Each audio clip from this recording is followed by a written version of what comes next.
중국이 필리핀에 최후 통첩을 보냈습니다. 한국 전투기 계약을 철회하지 않으면 경제 보복에 들어가겠다고요. 그런데 필리핀이 55년 묵은 법을 찢으면서 맞받아쳤습니다. 중국이 경악했습니다. 유럽 최강 방산 기업이 필리핀 앞에 무릎을 꿇었습니다. 그리고 한국 전투기 28대가 남중국해로 향합니다. 그 충격적인 전말을 지금 공개합니다. 시작하기 전 구독과 좋아요, 그리고 대한민국 화이팅! 댓글로 한국을 응원해주세요. 전화기가 울린 건 오전 11시였습니다. 저는 마닐라 국방부 장관실 창가에 서 있었습니다. 창밖으로는 마닐라만이 보였어요. 수평선 넘어 남중국해 방향으로 시선을 두고 있었죠. 그 바다를 바라볼 때마다 뭔가 묵직한 것이 가슴을 눌렀습니다. 오늘도 마찬가지였어요. 비서가 조심스럽게 문을 열었습니다. 장관님, 중국 대사관에서 왕젠리 대사가 직접 전화입니다. 저는 천천히 의자로 돌아갔습니다. 수화기를 들기 전에 잠시 멈췄어요. 왕젠리. 그 이름을 들을 때마다 입 안에서 쓴맛이 났습니다. 3년 전 처음 만났을 때부터 그랬어요. 악수를 나누는데 그 사람 눈이 저를 보지 않았습니다. 저 너머 어딘가를 마치 필리핀이라는 나라 자체를 있으나 만화한 것으로 취급하는 시선이었죠. 수화기를 들었습니다. 레이스 장관, 나 왕젠리요. 인사도 없었습니다. 중국어 억양이 섞인 영어였는데 목소리에서 웃음기가 묻어났어요. 긴장을 풀어주려는 웃음이 아니었습니다. 처음부터 끝까지 상대를 내려다보는 자의 웃음이었죠. 들으셨죠? 한국과의 전투기 계약 얘기. 저는 아무 말도 하지 않았습니다. 장관, 솔직하게 말씀드리죠. 우리는 그 계약이 성사되는 걸 원하지 않습니다. 이건 단순한 무기 구매 문제가 아니에요. 지역 안정의 문제입니다. 지역 안정. 저는 그 말을 듣는 순간 소나귀에 힘이 들어갔습니다. 우리 군인의 손가락을 자르고, 우리 보급선에 레이저를 쏘고, 우리 바다를 빼앗으면서 입으로는 지역 안정을 말하는 사람이었어요. 계약을 철회하시면 좋겠습니다. 물론 그에 상응하는 배려는 우리가 드릴 수 있어요. 배려.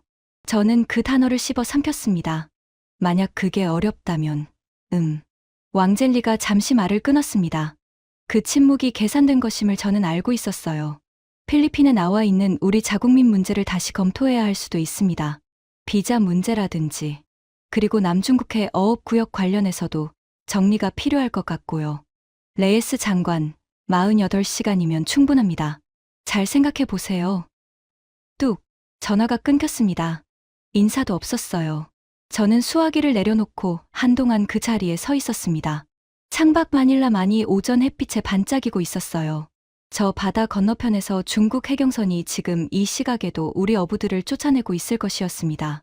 그리고 왕젤리는 에어컨 잘 나오는 대사관 집무실에서 전화를 끊고 차를 마시고 있겠죠. 저는 비서를 불렀습니다. 계약 담당 실무진 지금 당장 소집해. 비서가 눈을 살짝 크게 떴습니다. KF-21 계약서 초안, 오늘 오후까지 최종본으로 올려. 그날 저는 서명했습니다. 왕젤리가 협박 전화를 건 지 정확히 6시간 뒤였어요. 하지만 그 서명이 있기까지 저한테는 긴 시간이 있었습니다. 한국 전투기를 처음 봤을 때 저는 솔직히 코웃음을 쳤던 사람이었거든요. 그 시간에 이야기부터 해야 할 것 같습니다. 여러분, 저는 알폰소 레이스입니다. 올해로 62살입니다. 22살에 필리핀 육군사관학교를 졸업하고 공군으로 전과에 35년을 군에서 보냈어요. 소위 시절 미국 교관한테 군사 전술을 배웠고 대위 때 미국 공군기지에서 6개월 위탁교육을 받았습니다. 국방부 전력증강 담당 국장을 거쳐 합참 작전처장까지 했어요. 그리고 3년 전 대통령이 저한테 국방부 장관직을 맡겼습니다. 35년 군 생활 동안 저한테 전투기란 곧 미국 것이었습니다. F-16, F-18 나중에는 F-35까지. 세계 최강 전투기라는 건 다 미국 이름이 붙어 있었어요. 다른 나라 전투기는 그 아래였습니다. 아시아산 전투기라면 더욱 그랬죠. 그게 제가 35년 동안 배워온 상식이었어요. 그런데 그 상식이 완전히 무너지는데 걸린 시간이 얼마인지 아십니까? 3년이었습니다. 정확히 말하면 한국이라는 나라를 제대로 알게 되는데 3년이 걸렸어요. 제가 처음 한국 전투기 얘기를 들은 건 장관이 되기 훨씬 전이었습니다. 합참 작전처장으로 있을 때였어요. 국방부 전력증강팀에서 회의가 있었는데 그 자리에서 FA-50이라는 이름이 처음 나왔습니다. 한국항공우주산업, KAI라는 회사가 만든 경공격기라고 했어요. 훈련기로 개발된 기체에 전투 능력을 붙인 거라고 했습니다. 가격은 한 대에 약 420억 페소. 미국 F-16 한 대가 1,500억 페소가 넘는다는 걸 생각하면 3분의 1도 안 되는 가격이었어요. 저는 그 순간 속으로 이렇게 생각했습니다. 싸면 싼 이유가 있겠지. 훈련기에 총 몇 개 달아놓은 거 아닌가. 한국이 전투기를 만든다고? 그리고 솔직히 그 자리에서 이런 말까지 했습니다. 훈련기 개조품으로 실전이 되겠습니까? 예산이 부족하면 부족한 대로 중고 F-16이라도 사는 게 낫지 않겠습니까? 당시 전력증강 팀장이 조금 난처한 표정을 지었지만 아무도 제 말에 반론을 달지 않았어요.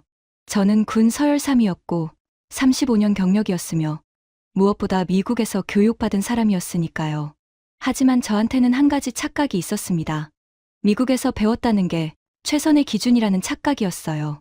그 착각은 아주 오래전에 심어진 것이었죠. 제 아버지는 필리핀 해군 출신이었습니다. 한국전쟁 이후에 입대하셔서 20년을 바다에서 보낸 분이에요. 아버지가 종종 하시던 말씀이 있었습니다. 알폰소, 우리한테 가장 든든한 친구는 미국이야. 미국 말을 잘 들으면 우리는 안전해. 어릴 때 저는 그 말을 의심 없이 받아들였습니다. 그리고 군에 들어가서도 그 말은 제 안에서 원칙처럼 자리를 잡았어요. 미국 교관한테 배우고, 미국 교범으로 훈련하고, 미국 무기를 사는 것. 그게 가장 옳은 길이라고 믿었습니다. 하지만 나중에야 알게 됐어요. 미국이 우리 친구인 건 맞는데 그 친구가 항상 우리 입장에서 생각해주는 건 아니라는 것을. 그리고 친구가 파는 물건이 반드시 가장 좋은 물건은 아니라는 것을. 그 사실을 제게 가장 먼저 가르쳐 준 건 한국 전투기가 아니었습니다. 미국 무기 로비스트 한 명이었어요. 장관이 된 지 2달째가 됐을 때였습니다. 브래드 헌터라는 사람이 면담을 요청해 왔어요. 미국 방산업체 로키드 마틴의 아시아 태평양 지역 영업본부장이라고 했습니다. 50살쯤 돼 보이는 미국인이었는데 줄무늬 넥타이에 금색 시계를 차고 제 집무실에 들어왔어요. 악수하는 손이 부드러웠습니다. 현장에서 일하는 손이 아니었죠. 장관님, 만나서 반갑습니다. 오랫동안 필리핀 공군을 응원해온 사람으로서 이렇게 직접 뵐 수 있어 영광입니다. 그는 F-16 블록 70 제안서를 테이블에 펼쳤습니다. 최신 업그레이드 모델이라고 했어요. 화려한 사양서였습니다. 컬러 인쇄물에 영어로 빼곡하게 성능 수치들이 적혀 있었어요. 대당 가격은 1,800억 페소입니다. 16대 기준으로 총 2조 8,800억 페소. 파이낸싱 옵션도 준비돼 있습니다. 저는 서류를 훑어봤습니다. 유지보수는 어떻게 됩니까? 브래드 헌터가 미소를 지었어요. 로지스틱스는 저희가 전담합니다. 부품 조달, 정기 점검, 수리 모두요. 물론 핵심 시스템은 저희 기술자가 직접 처리해야 합니다. 보안 문제라서요. 그 말의 의미를 저는 알고 있었습니다. 비행기를 사도 속을 들여다볼 수 없다는 뜻이었어요. 고장이 나면 미국 기술자가 와야 하고 부품이 필요하면 미국 회사에 손을 벌려야 한다는 뜻이었죠. 우리 기술자는 외부 껍데기만 만질 수 있는 겁니다. 저는 잠시 생각하다가 말했습니다. 검토해 보겠습니다. 브래드 헌터는 자리에서 일어나며 악수를 청했습니다. 그런데 그가 나가려다 멈추더니 돌아섰어요. 장관님, 하나만 말씀드려도 될까요? 저는 고개를 끄덕였습니다. 필리핀이 아시아산 전투기를 구매하는 방향으로 간다면 미국 의회 쪽에서 원조 예산, 재검토 논의가 생길 수도 있습니다. 물론 저는 그런 일이 없길 바라지만요. 그냥 참고하시라고요. 그러고 나서 그는 정말로 나갔습니다. 저는 그가 두고 간 서류를 바라보다가 천천히 서랍 속으로 밀어 넣었습니다. 손이 조금 떨렸어요. 분노인지 모욕감인지 구분이 되지 않는 감정이었습니다. 한 나라의 국방장관한테 면담 자리에서 무기를 팔면서 동시에 원조 삭감 협박을 하는 것. 그게 그 사람한테는 아마 일상적인 영업 방식이었을 겁니다. 필리핀 따위의 나라한테는 그 정도면 충분하다고 생각했겠죠. 하지만 저는 그날 이후 오히려 더 단단하게 결심했습니다. 우리 하늘을 지킬 전투기를 우리가 직접 고를 권리가 있다고요. 그리고 그 선택이 미국이 싫어하는 선택이라 해도 상관없다고. 문제는 그 대안이 정말 존재하느냐는 것이었어요. 당시 저는 아직 그 답을 몰랐습니다. 남중국해를 한 번도 안 가보셨다면 지도를 펼쳐보시기 바랍니다. 필리핀에서 서쪽으로 눈을 옮기면 바다가 나옵니다. 그 바다가 남중국해예요. 남북한 합친 면적의 20배가 넘는 바다입니다. 전 세계 해상 물동량의 3분의 1이 이 바다를 지나가요. 석유, 천연가스, 반도체, 자동차 부품, 식량, 전부 이 물길을 통해서 오가고 있습니다. 필리핀한테 이 바다는 단순한 바다가 아닙니다. 우리 배타적 경제 수역이 걸쳐 있는 바다예요. 우리 어부들이 3대째 물고기를 잡아온 바다입니다. 7,100개 섬으로 이루어진 우리나라를 둘러싼 생명줄이에요. 그런데 중국이 이 바다의 90%가 자기네 것이라고 우기고 있습니다. 단순히 주장만 하는 게 아니에요. 행동으로 보여주고 있습니다. 우리 영해 안에 인공섬을 17개나 만들었어요. 산호초를 갈아엎고 시멘트를 부어서 섬 아닌 섬을 만들었습니다. 그 위에 3km짜리 활주로를 깔았어요. 전투기가 뜨고 내립니다. 레이더가 24시간 돌아가고 미사일 발사대가 설치돼 있어요. 필리핀 해안에서 가장 가까운 인공섬까지 거리가 얼마인지 아십니까? 240km입니다. 서울에서 대전이 150km니까 대전보다 조금 더 먼 거리에 중국 전투기가 뜨고 내리고 있는 겁니다. 내가 장관이 된 해에 있었던 일을 말씀드리겠습니다. 우리 해군 병사 12명이 세컨드 토마스 암초에 주둔하고 있었어요. 암초 위에 걸쳐놓은 낡은 선박에서 생활하는 병사들이었습니다. 필리핀이 그 암초에 대한 주권을 포기하지 않겠다는 의지를 몸으로 보여주고 있는 사람들이었어요. 저는 그 병사들을 생각하면 가슴이 먹먹해집니다. 파도가 치면 흔들리고 더위에 지치고 그래도 그 자리를 지키고 있는 20서너 살짜리 청년들이었어요. 그 청년들한테 밥을 가져다 주려고 보급선이 출발했습니다. 보급선이라고 해서 큰 배가 아닙니다. 작은 선박에 쌀과 물, 의약품을 싣고 갔어요. 병사들 먹을 음식을 가지고 가는 배였습니다. 중국 해경선이 막아섰습니다. 배의 두 척이었어요. 처음엔 방향을 막았습니다. 앞을 가로질렀어요. 우리 보급선이 멈추지 않자 이번에는 물대포를 쐈습니다. 갑판 위에 있던 선원들이 쓰러졌어요. 의약품 상자가 바다로 날아갔습니다. 쌀 포대가 찢어졌어요. 그것만이 아니었습니다. 해경선이 군용 레이저를 쐈어요. 군사용 레이저입니다. 우리 선원 한 명의 눈에 초록빛이 들어왔습니다. 바다 한가운데에서 파도가 치는 갑판 위에서 갑자기 앞이 안 보이게 된 거예요. 그 선원은 난간을 붙잡고 무릎을 꿇었습니다. 30분이 지나도록 시야가 돌아오지 않았어요. 2명이 더 레이저를 맞았습니다. 3명 모두 일시적 시력 손상 판정을 받았어요. 밥 가져다 주는 배한테 군용 레이저를 쏜 겁니다. 그 보고서를 받아든 날 저는 한참 동안 집무실을 걸어 다녔어요. 다리가 후들거렸습니다. 분노 때문이기도 했지만 무력감 때문이기도 했어요. 저는 국방장관이었는데 우리 선원들을 지켜줄 방법이 없었습니다. 다음 분기엔 더 심한 일이 벌어졌습니다. 중국 해경선이 우리 보급선을 들이받았어요. 배와 배가 충돌했습니다. 충돌 과정에서 우리 해군 하사가 오른손 엄지손가락을 잃었어요. 전쟁도 아니고 전투도 아닌데 밥 가져다 주는 임무 중에 군인의 손가락이 잘려나간 겁니다. 그 하사 이름이 에드가르도 살라베아였습니다. 28살이었어요. 3살짜리 딸이 있었죠. 저는 그 하사 가족에게 직접 전화를 걸었습니다. 뭐라고 말해야 할지 몰라서 한참을 말이 없었어요. 하사의 아내가 오히려 저한테 이렇게 말했습니다. 장관님, 남편이 부끄럽지 않게 해주세요. 저는 전화를 끊고 나서 눈물이 났습니다. 부끄럽지 않게. 나라가 군인을 지켜주지 못했는데 그 군인의 아내가 나라한테 부탁을 하는 거였어요. 그 통화 이후 저는 공군력 증강을 최우선 과제로 올렸습니다. 하늘을 지켜야 했습니다. 바다 위에서 일어나는 일은 결국 하늘에서 결판이 납니다. 하지만 문제는 우리 하늘이 텅 비어 있었다는 거예요. 제가 장관이 되어 처음 한 일 중 하나가 공군 전력 현황 보고를 받는 것이었습니다. 보고서를 받아들고 저는 몇 가지 숫자를 보며 할 말을 잃었어요. 우리 필리핀 공군이 보유한 제공 전투기, 숫자를 말씀드리면 황당하게 들리실 겁니다. 제대로 된 전투 임무가 가능한 전투기는 FA-50-12대가 전부였습니다. 그 이전에 있던 전투기들은요. F-5와 F-8이었어요. 1960년대에 생산된 기종들입니다.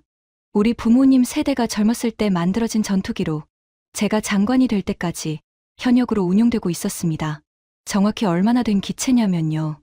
마지막으로 가동 가능했던 F-8 몇 대는 기령이 50년이 넘었습니다. 기체 골조에 피로 균열이 생겨서 비행 가능 시간이 극도로 제한돼 있었어요. 부품은 더 심각했습니다. 이미 생산이 중단된 지 오래여서 다른 나라 박물관에 있는 같은 기종 전시기에서 부품을 빼서 쓰는 경우까지 있었어요. 제7,100개 섬으로 이루어진 나라를 지키는 전투기 이야기입니다. 보고서를 다 읽고 나서 저는 담당 장성한테 물었습니다. 남중국해 인공섬 쪽으로 출격이 가능합니까? 장성이 잠시 머뭇거렸어요. 현재 전투기로는 무리입니다. 작전 반경이 짧고 장기 채공이 어렵습니다. 그리고 솔직히 말씀드리면 중국 인공섬 방공 시스템에 들어가는 건 자살 임무에 가깝습니다. 자살 임무. 저는 그 말을 수첩에 적었습니다. 우리 군인들이 바다 위에서 레이저를 맞고 손가락을 잃는 동안 우리 하늘에는 그들을 지켜줄 전투기가 없었던 겁니다. FA-50-12대. 이게 전부였어요. 바로 그때 브래드 헌터가 찾아온 거였습니다.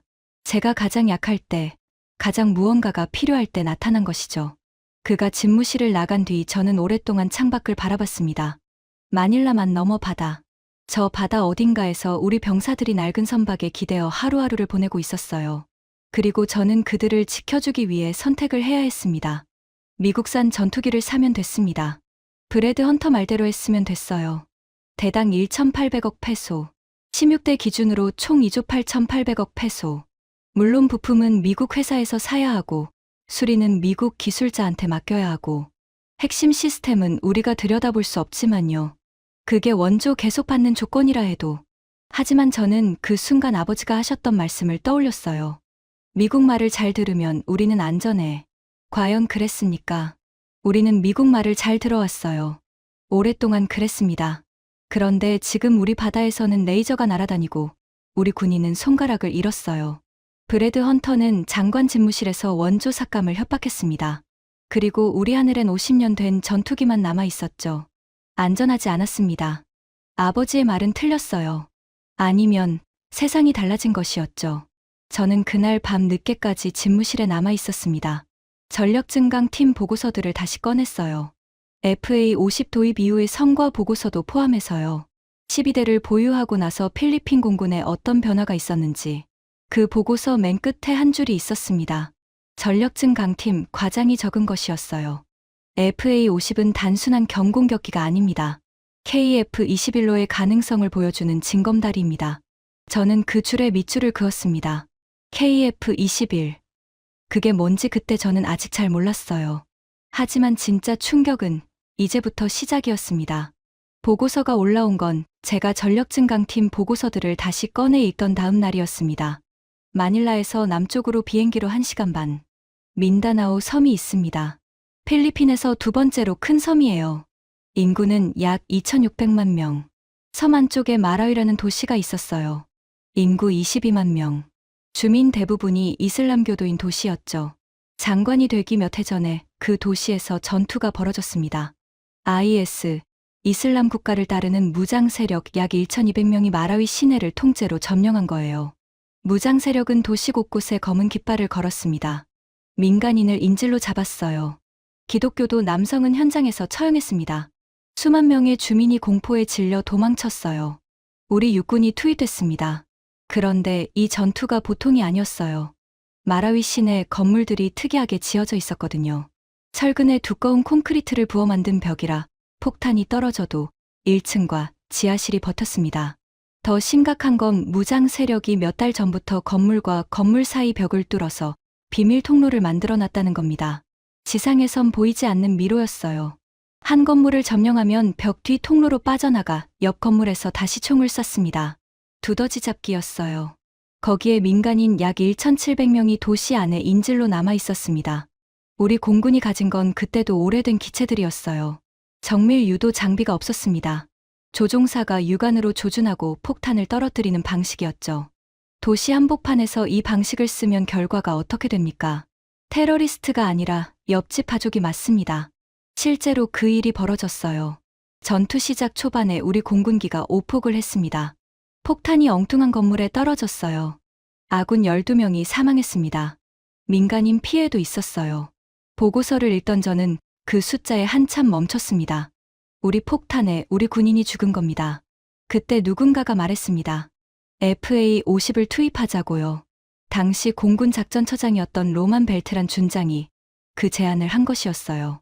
저는 그 보고서를 읽으면서 솔직히 말씀드리면 반신반의했습니다.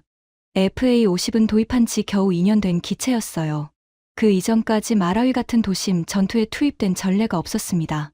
훈련기에서 출발한 경공격기를 실전 도심 전투에 쓴다는 게 저는 불안했어요. 하지만 선택지가 없었습니다. 기존 기체로는 더 이상 안 됐으니까요. FA52 마라위 상공에 나타났습니다. 첫 번째 출격 결과 보고서가 올라왔어요. 저는 그 숫자를 2번 읽었습니다. 목표 건물 정밀 타격. 성공. 인접 건물 피해. 없음. 저는 보고서를 든 채로 잠시 멈췄어요. 건물 하나를 겨냥했는데 바로 옆 건물은 멀쩡하다는 겁니다.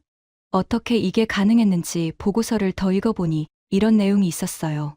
FA50에는 정밀 유도 장비가 달려 있었습니다. GPS와 레이저로 목표 지점을 찍으면 폭탄이 그 지점을 향해 스스로 날아가는 방식이에요.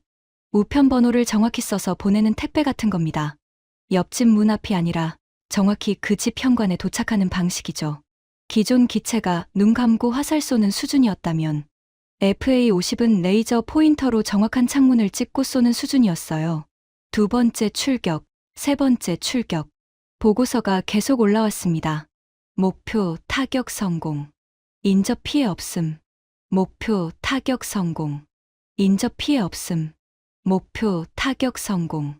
인접 피해 없음. 이 문장이 계속 반복됐어요. 저는 보고서를 받을 때마다 눈을 의심했습니다. 한 번도 아니고 2번도 아니고 매 출격마다 같은 결과가 나왔어요. 그런데 더 놀라운 게 있었습니다.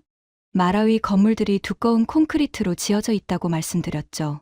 기존에는 그 건물을 부수려면 큰 폭탄을 써야 했어요. 큰 폭탄을 쓰면 지상군이 200m 뒤로 물러나야 했고 그 사이에 무장 세력이 지하실에서 다시 올라와 건물을 도로 점거했습니다. FA50은 달랐습니다. 작은 정밀 폭탄으로 테러리스트가 숨어있는 층만 골라서 타격했어요.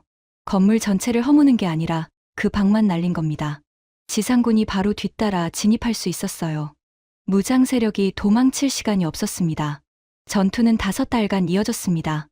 FA50은 74회 출격했어요. 5달 내내 같은 결과였습니다. 정밀 타격 성공. 인접 피해 없음. 전투가 끝난 건 그해 10월이었어요. 무장 세력 수장이 사살되고 열흘 뒤 마라위 시는 해방됐습니다. 5달간의 도심 전투에서 인질로 잡힌 민간인들이 살아서 나왔어요. 그 전투 이후에 공군 작전처장 벨트란 준장이 저한테 전화를 했습니다. 보고서를 올리면서 말이죠. 장관님, 20년 군 생활에서 이런 기동성과 정밀도는 처음 봤습니다. 이건 게임 체인저입니다. 게임 체인저. 전쟁의 판을 바꾸는 무기라는 뜻이에요. 저는 그 보고서를 다 읽고 나서 한참 동안 의자에 앉아 있었습니다. 창밖으로 마닐라의 오후 햇살이 들어오고 있었어요. 저는 그때 처음으로 진지하게 생각했습니다. 내가 틀렸을 수도 있겠구나. 한국 전투기를 싸구려 훈련기 개조품으로 봤던 제 판단이 틀렸을 수 있다는 생각이요. 하지만 저는 여전히 확신이 없었어요. 마라위는 도심 전투였습니다. FA50은 상대적으로 작고 느린 기체예요. 제공 전투, 즉 하늘에서 하늘을 지키는 싸움에서도 같을지는 아직 몰랐습니다. 저한테는 아직 확인해야 할 것들이 남아 있었어요. 그런데 그 다음에 벌어진 일은 전투기하고는 전혀 상관없는 이야기였습니다. 그리고 그것이 오히려 제 마음을 더 크게 흔들었어요. 코로나가 전 세계를 덮친 해가 있었습니다. 저는 그 해 초에 울산에 있었어요. 우리가 주문한 군함을 인수하러 간 것이었습니다. 600톤급 초계함이었어요. 필리핀 공군의 FA50 도입 이후 우리는 해군 전력도 한국에서 사기로 했었습니다. HD 현대중공업에 주문한 초계함 2척 중 첫 번째였어요. 이름은 호르에 살라스함이었습니다. 필리핀 독립운동 영웅의 이름을 붙인 배였죠. 마닐라를 출발하기 직전에 코로나 관련 뉴스가 본격적으로 터졌어요. 중국에서 시작된 바이러스가 전 세계로 퍼지고 있다는 소식이었습니다. 공항 곳곳에 검역 절차가 생겼고 마스크를 구하기가 어려워지기 시작했어요. 저는 울산에 도착했습니다. 현대중공업 조선소였어요. 그런데 솔직히 말씀드리면 출발 전날까지 저는 배가 제대로 나올 거라고 생각하지 않았습니다. 전 세계 공장들이 멈추고 있었어요. 납품 지연이 당연한 일이 되어가고 있었거든요. 미국에서 주문한 장비들도 밀리고 있었고 유럽발 부품들도 마찬가지였습니다. 마닐라에 돌아가는 보고서에 저는 이미 이렇게 썼어요. 코로나 상황을 감안하여 최소 8개월에서 1년 지연을 예상한다. 그런데 울산 조선소에 도착하자마자 현대중공업 담당 팀장이 저한테 인사를 건네며 말했습니다. 정민준 팀장이었어요. 40대 중반쯤 됐을까요? 마른 체형의 작업복 차림이었습니다. 악수하는 손이 거칠었어요. 사무실에서만 일한 손이 아니었죠. 레이스 장관님, 일정 확인하러 오셨죠? 5개월 앞당겨 드릴 수 있습니다. 저는 잘못 들은 줄 알았습니다. 5개월이요? 앞당긴다고요? 네. 예정일보다 5개월 일찍 인도해 드릴 수 있습니다. 저는 수행원을 쳐다봤습니다. 수행원도 저와 같은 표정이었어요. 전 세계가 멈추고 있는데 납품이 늦어질 거라는 게 상식인데 오히려 5개월 앞당기겠다는 겁니다. 어떻게 그게 가능합니까? 지금 코로나가 이 정도인데. 정민준 팀장은 조선소 안쪽을 가리켰습니다. 직접 보시겠습니까? 저는 따라 들어갔어요. 조선소 입구에 방역 게이트가 설치돼 있었습니다. 체온을 재고 손을 소독하고 마스크를 확인해야 안으로 들어갈 수 있었어요. 들어가자마자 거대한 도크가 펼쳐졌습니다.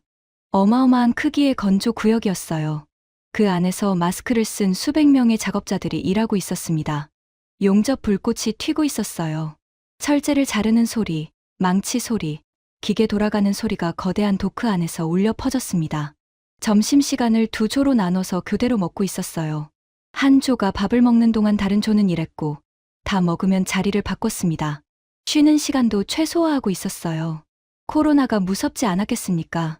수백 명이 좁은 공간에서 함께 일하고 있었어요. 그럼에도 멈추지 않고 있었습니다. 저는 정민준 팀장한테 물었습니다. 왜 이렇게까지 합니까? 코로나 상황에서 늦어지면 우리도 이해합니다. 아무도 뭐라고 안 해요. 정민준 팀장이 저를 보며 말했습니다. 약속한 날짜니까요. 당연한 것 아닙니까? 그게 전부였습니다. 긴 설명이 없었어요. 대단한 걸 하고 있다는 자각도 없는 것 같았어요. 그냥 약속했으니까 지키는 거라고요. 저는 그 말을 듣는 순간 가슴 한쪽이 뭔가에 찔리는 것 같았습니다. 이 사람들한테 약속은 코로나가 있어도 바뀌지 않는 것이었어요. 그게 당연한 것이었습니다. 그날 오후 저는 인수 절차를 진행하기 위해 호르의 살라스함에 올라갔습니다. 갑판에서 울산 앞바다가 내려다 보였어요. 배 안을 돌아다니며 각 구역을 점검했습니다. 기관실, 조타실, 무기체계, 통신장비. 담당 기술자들이 하나하나 설명해줬어요. 그런데 경납고 구역을 지나다가 뭔가 눈에 들어왔습니다. 낯선 상자들이 쌓여 있었어요. 계약서에 없는 물건이었습니다. 가까이 가봤더니 마스크였어요. 상자가 겹겹이 쌓여 있었습니다. 세어보니 8만 장이 넘었어요. 그 옆에는 손소독제 상자들, 그리고 코로나 진단키트 박스들이 빼곡했습니다. 그 당시 이것들이 뭔지 아십니까? 마스크 한 장이 금보다 귀했습니다. 각국 정부가 공항에서 서로 빼앗는 일까지 벌어지고 있었어요. 진단키트는 아예 구하기가 불가능한 물건이었습니다. 나라끼리 외교 갈등까지 생길 정도로 귀한 물자였어요. 그걸 상자째 배에 실어놓은 겁니다. 계약서에 한 줄도 없는 물건을요. 저는 정민준 팀장을 찾아갔습니다. 이건 뭡니까? 계약에 없는 물건인데요. 정민준 팀장이 말했습니다. 필리핀 분들 고생하시지 않습니까? 조금이나마 도움이 되면 좋겠습니다. 그게 전부였습니다. 저는 한참 동안 그 자리에 서 있었어요. 마스크 상자 앞에서 움직이지 못했습니다. 30년 군 생활 동안 저는 여러 나라와 무기 거래를 해봤습니다. 미국, 유럽, 러시아. 무기를 사면 무기만 옵니다. 계약서에 적힌 것만 오고 거기서 한 가지라도 빼려고 하면 협상이 생기고 추가 비용이 붙습니다. 납품이 늦으면 늦은 이유를 설명하는 서류가 따라오고 나중에는 지연 면책, 조항 이야기가 나옵니다. 한 푼이라도 더 받으려 하지 한 푼을 더 주는 나라는 없었어요. 그런데 한국은 약속보다 5개월 일찍 배를 보내놓고 계약서에 없는 마스크 8만 장과 소독제와 진단키트를 챙겨 실은 나라였습니다. 저는 그날 저녁 마닐라에 보고서를 올렸습니다. 함정 인수 완료 보고서였어요. 장비 점검 결과, 성능 확인, 일정 앞당김 사유. 다 적고 나서 마지막에 한 줄을 더 추가했습니다. 한국은 무기를 파는 나라가 아닙니다. 신뢰를 파는 나라입니다. 마라위 전투에서는 한국 전투기의 성능에 놀랐습니다. 울산 조선소에서는 한국 사람의 마음에 놀랐어요. 성능은 다른 나라도 따라잡을 수 있습니다. 하지만 그 마음은 따라잡기가 어렵습니다. 저는 그때부터 한국이라는 나라를 다르게 보기 시작했어요. 그즈음 우리 국방부 안팎에서 다음 단계 얘기가 나오기 시작했습니다. FA-50 12대를 더 사서 총 24대로 늘렸어요. 마라위에서 성능이 증명됐으니까요. 초계함도 두 번째 척을 인수했습니다. 여기까지는 기존 계획의 연장이었어요. 그런데 국방부 전략기획팀에서 좀 더 큰 그림을 가져왔습니다. 장관님, KF-21 도입 가능성을 검토해야 할 것 같습니다. KF-21. 한국이 처음부터 전투기로 설계해서 직접 만든 4.5세대 전투기예요. 이름이 보라매라고 했습니다. 한국어로 사냥매를 뜻한다고요. 사양을 보니 숫자들이 달랐습니다. 최고 속도 마하 1.8, FA-52 마하 1.5였으니까 한 단계 위에요. 전투 반경 1100km. 남중국해 중심부까지 날아가서 임무를 수행하고 돌아올 수 있는 거리였습니다. 한국이 자체 개발한 능동형 위상 배열 레이더. 수백 킬로미터 밖의 적기 여러 대를 동시에 추적합니다. 즉, 적이 보이기도 전에 먼저 발견하고 먼저 공격할 수 있다는 뜻이에요. 그런데 가격이요. 대당 약 870억에서 1,300억 페소. 미국 F-35가 대당 3,000억 페소가 넘는 것과 비교하면 절반도 안 됩니다. 유지비도 서방 전투기의 65% 수준이라고 했어요. 검토 결과가 나왔을 때 저는 KF-21 28대 조기 경보기 3대 패키지로 도입을 추진하기로 결정했습니다. 총 계약 규모는 약 8조 7천억 페소. 필리핀 방산 역사상 최대 단일 계약이었어요. 그 소식이 퍼지자마자 유럽이 움직였습니다. 이탈리아 방산업체 레오나르도 측에서 면담을 요청해왔어요. 레오나르도는 유로파이터 타이푼이라는 전투기를 유럽 여러 나라와 공동 개발한 회사입니다. 유럽 최강 방산 기업 중 하나예요. 면담 자리에 나온 건 레오나르도 아시아 태평양 부사장 마르코 베르가모였습니다. 50대 초반의 이탈리아인이었어요. 정장에 금태 안경을 쓴 사람이었는데 첫인상이 단단해 보였습니다. 유럽 최강 방산 기업의 임원답게 자신감이 있었어요. 그런데 그 자신감이 면담이 진행될수록 조금씩 달라졌습니다. 베르가모 부사장이 유로파이터 타이푼 제안서를 펼쳤어요. 32대 기준으로 제안했습니다. 화려한 제안이었어요. 전투기 납품은 물론 필리핀 현지에 부품 유지 보수 공장을 지어주고 필리핀 기술자들한테 정비 교육도 하겠다고 했습니다. 기술 이전 조건도 포함돼 있었어요. 저는 제안서를 다 듣고 나서 물었습니다. 대당 가격이 얼마입니까? 베르가모 부사장이 잠시 멈췄어요. 대당 약 2천억에서 2,500억 페소 수준입니다. 저는 고개를 끄덕였습니다. KF-21의 2배가 넘는 가격이었어요. 유지비는요. 연간 기당 약 150억 페소 수준입니다. 저는 잠시 계산을 해봤습니다. 32대를 사면 유지비만 연간 4,800억 페소가 넘어요. 이게 10년이면 4조 8천억 페소입니다. 기체 구입비의 유지비까지 합치면 10년 안에 총 비용이 KF-21 옵션의 3배를 넘길 수 있는 숫자였어요. 베르가모 부사장이 말을 이었습니다. 타이푼은 현재 세계에서 가장 강력한 4.5세대 전투기입니다. 영국, 독일, 이탈리아, 스페인이 공동 개발한 최고 수준의 기체예요. KF-21은 이제 막 개발된 기체고 실전 경험이 없습니다. 위험 부담을 생각하셔야 해요. 저는 그 말을 듣다가 뭔가 이상하다는 생각이 들었습니다. 레오나르도가 왜 이렇게 적극적인 걸까요? 유럽 최강 방산 기업이 예산이 빠듯한 필리핀한테 이렇게 공들여 프레젠테이션을 하고 있는 이유가 뭘까요? 단순히 한 번의 계약이라면 이 정도 공을 들일 필요가 없었습니다. 그건 한국이 무서웠기 때문이었어요. 필리핀이 한국 전투기를 선택하면 다른 동남아시아 나라들이 보고 배웁니다. 말레이시아, 인도네시아, 베트남, 태국. 이 나라들이 전투기 도입 결정을 앞두고 필리핀을 주목하고 있었어요. 필리핀이 KF-21을 선다면 도미노가 생깁니다. 유럽 방산 입장에서는 동남아 시장 전체를 잃을 수 있는 거예요. 그래서 왔던 겁니다. 무릎을 꿇는 수준으로 공을 들여서라도 막아야 했으니까요. 베르가모 부사장이 마지막에 말을 보탰어요. 장관님, 저희는 타이푼 구매 시 필리핀 조종사 3년 유럽 교육 과정도 포함할 수 있습니다. 그리고 정치적으로도 유럽과의 협력 관계가 미국의 지원을 계속 이끌어내는데 도움이 될 겁니다. 정치적 이점. 또 그 이야기였습니다. 미국 원조 이야기.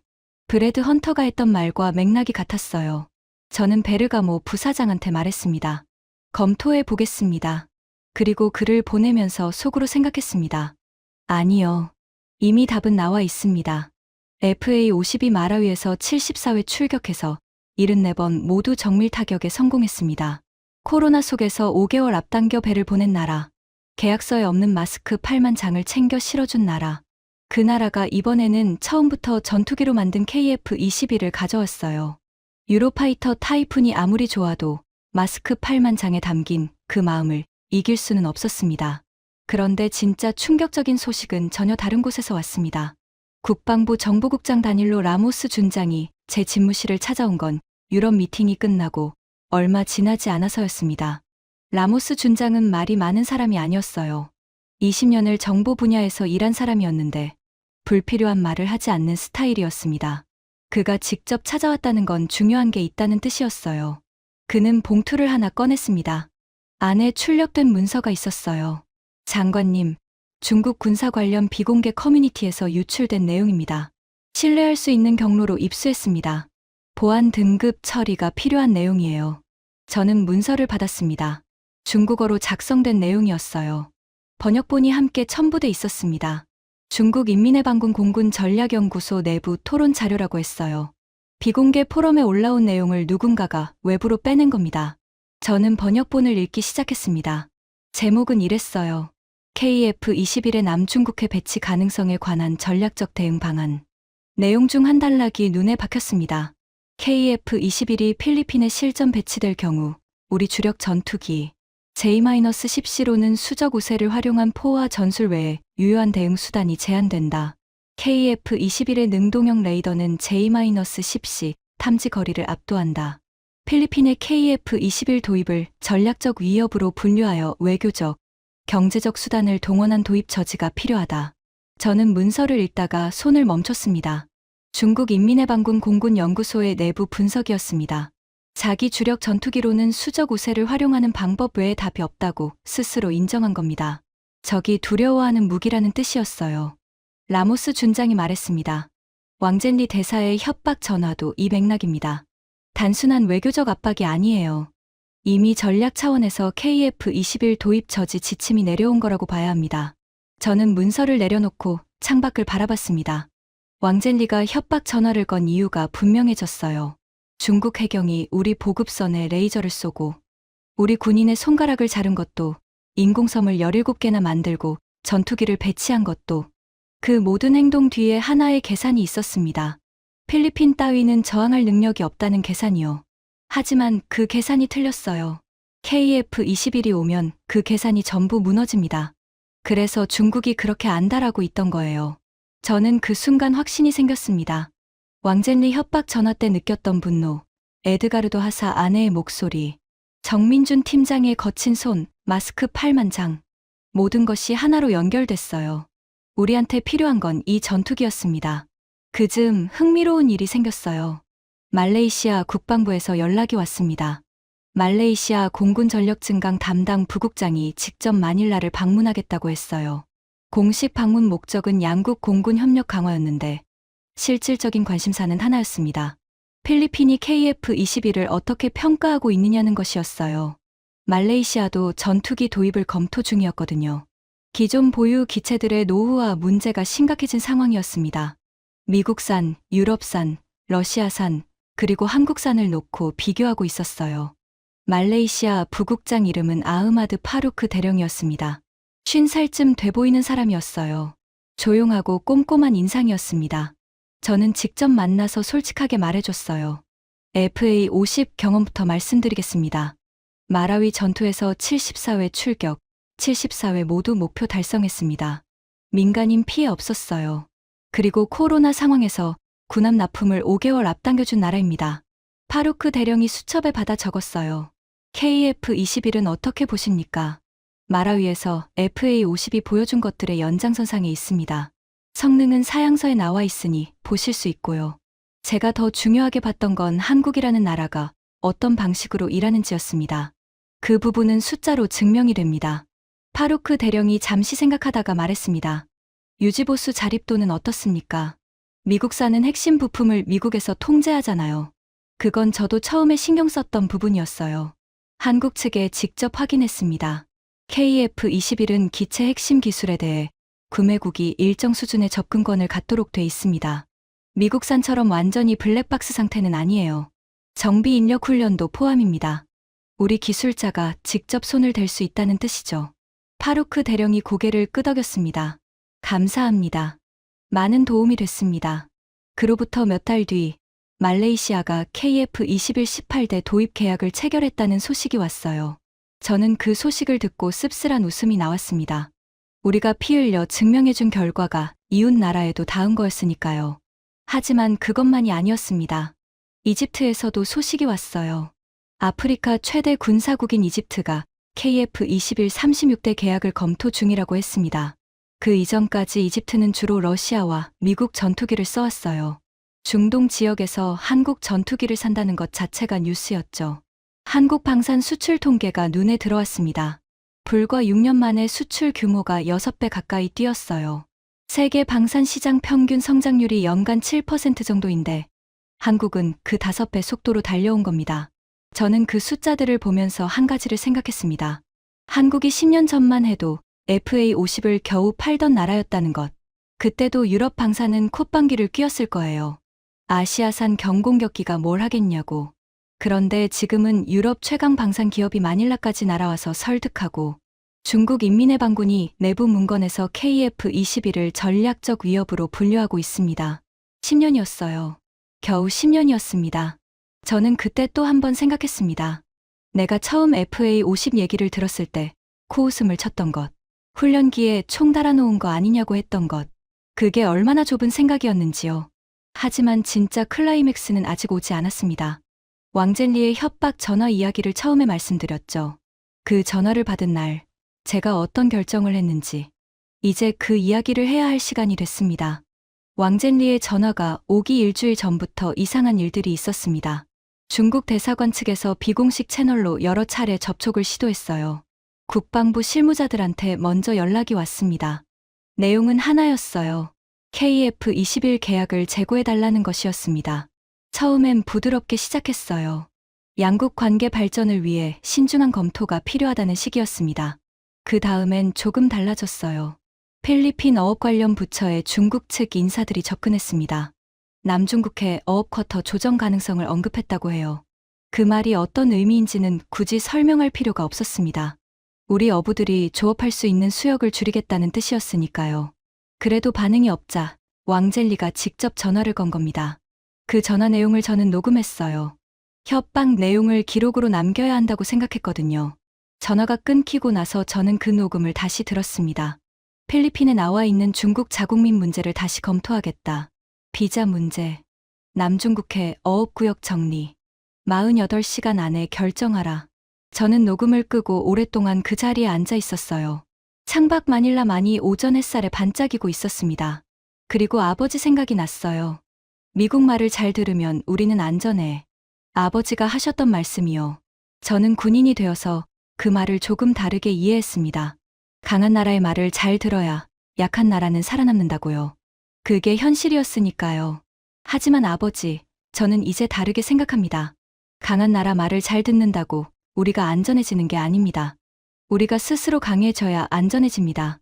그리고 우리를 강하게 만들어줄 무기가 있다면 그걸 협박으로 포기하는 순간 우리는 영원히 그 협박의 굴레에서 벗어날 수 없습니다. 왕젠리는 48시간을 줬어요. 저는 비서를 불렀습니다. KF-21 계약 담당 실무진 지금 당장 소집해. 오늘 오후까지 최종 계약서 완성해서 올려. 비서가 눈을 살짝 크게 떴습니다. 오늘 서명합니까? 오늘 서명한다. 저는 자리에서 일어났어요. 창문 너머 마닐라만을 한 번 더 바라봤습니다. 저 바다 어딘가에서 우리 해군 병사들이 지금 이 순간에도 낡은 선박 위에 있겠죠. 에드가르도 하사는 오른손에 붕대를 감고 재활 중일 테고요. 레이저를 맞았던 3명의 선원들은 시력이 회복됐을까요? 저는 그 사람들 생각을 하면서 계약서에 서명했습니다. 왕젠리가 전화를 끄는 지 정확히 6시간이 지난 시각이었어요. 서명을 마치고 나서 저는 보좌관한테 말했습니다. 중국 대사관에 연락해. 우리 결정 통보해줘. 보좌관이 잠시 망설였어요. 어떻게 전하면 됩니까? 저는 한 초도 고민하지 않았습니다. 계약 완료했다고. 그게 전부야. 서명은 끝이 아니었습니다. 시작이었어요. KF21 28대 조기 경보기 3대. 총 8조 7천억 페소짜리 계약이었습니다. 그런데 문제가 하나 있었어요. 필리핀에는 55년 전에 만들어진 법이 있었습니다. 대통령령 제415호. 해외에서 무기를 구매할 때 빌릴 수 있는 자금의 한도를 규정한 법이에요. 한도가 2억 달러였습니다. 55년 전에는 큰 돈이었겠지만 지금은 KF21 두세 대값밖에 안 됩니다. 28대를 사려면 그 한도의 15배 넘게 필요해요. 법이 발목을 잡고 있었습니다. 저는 국회 국방위원회 소속 의원들을 만났어요. 법 개정이 필요하다고 설명했습니다.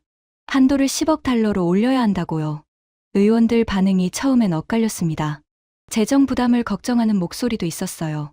괜히 중국과 마찰을 일으키는 것 아니냐는 우려도 있었습니다. 저는 의원들한테 왕젠리 협박 전화 녹음 일부를 들려줬습니다. 회의실이 조용해졌어요. 그리고 에드가르도 하사 이야기를 했습니다. 3살짜리 딸이 있는 28살 군인. 밥 가져다 주는 임무 중에 손가락을 잃은 사람. 그 아내가 장관한테 전화를 해서 남편이 부끄럽지 않게 해달라고 했다는 것. 아르난 파날리간 의원이 먼저 말했습니다. 국방위원회 간사를 맡고 있는 사람이었어요. 장관님, 제가 법안 발의하겠습니다. 파날리간 의원은 그날 이후 빠르게 움직였어요. 대통령령 제415호 개정안을 국회에 제출했습니다. 핵심은 간단했어요. 단일 사업당 차입 한도를 2억 달러에서 10억 달러로 상향. 55년 묵은 법의 천장을 5배 올리는 것이었습니다. 국회 심의 과정에서 중국 측이 또 움직였어요. 의원들한테 비공식 접촉을 시도한다는 보고가 들어왔습니다. 법 개정이 지역 안정에 악영향을 미친다는 메시지를 전달하고 있다고 했어요. 하지만 이번엔 달랐습니다. 파날리간 의원이 국회 본회의에서 연설을 했어요. 저는 나중에 그 연설 영상을 봤습니다. 55년 전에 만들어진 법으로 오늘의 안보를 지킬 수 없습니다. 우리 군인들이 바다 위에서 레이저를 맞고 손가락을 잃는 동안 우리는 55년 된 법 때문에 전투기를 살 수 없었습니다. 이 법을 바꾸는 건 예산 문제가 아닙니다. 자존심 문제입니다. 법안은 통과됐습니다. 저는 그 소식을 들었을 때 잠시 눈을 감았어요.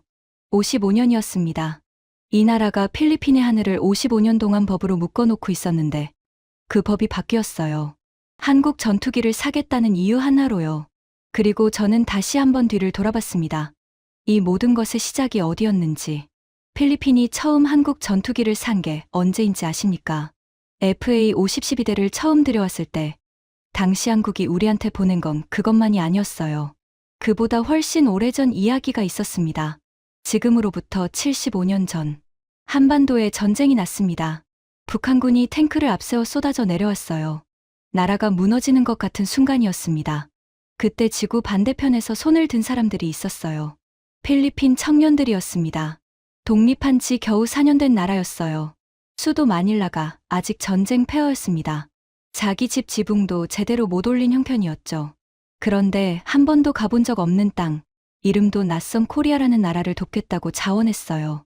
7,420명이었습니다. 20살 안팎의 청년들이 부산항에 내렸어요. 얼어붙는 강원도 산골에서 싸웠습니다. 112명이 끝내 돌아오지 못했어요. 한국은 그걸 잊지 않았습니다.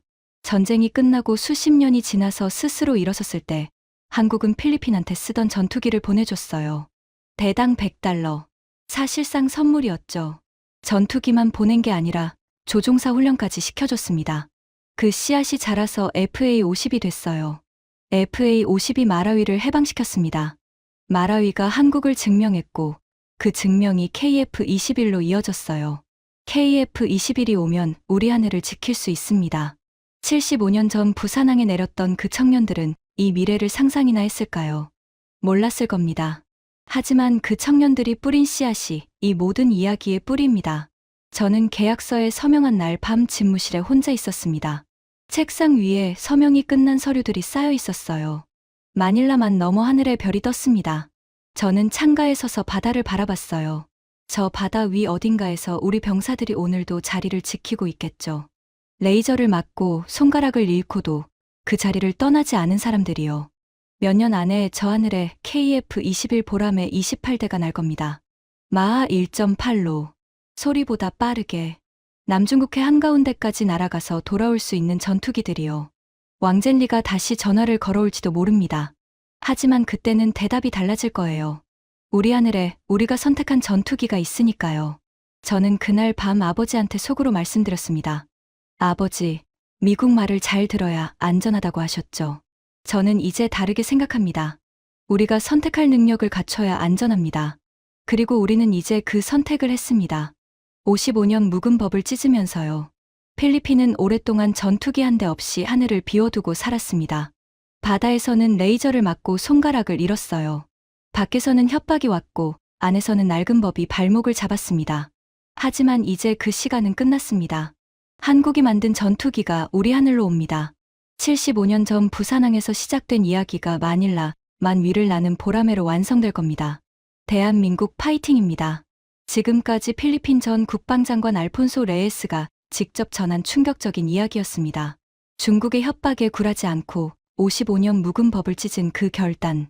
뒤에는 75년 전 부산항에 내렸던 필리핀 청년들의 희생이 있었습니다. 대한민국이 만든 전투기가 우리를 도왔던 나라의 하늘을 지키게 됐습니다. 이 이야기가 마음에 남으셨다면 주변에 널리 공유해 주세요. 우리가 이룬 것들을 함께 기억할 때 더 큰 자부심이 됩니다. 구독과 좋아요도 큰 힘이 됩니다. 지금까지 감동테라였습니다. 감사합니다.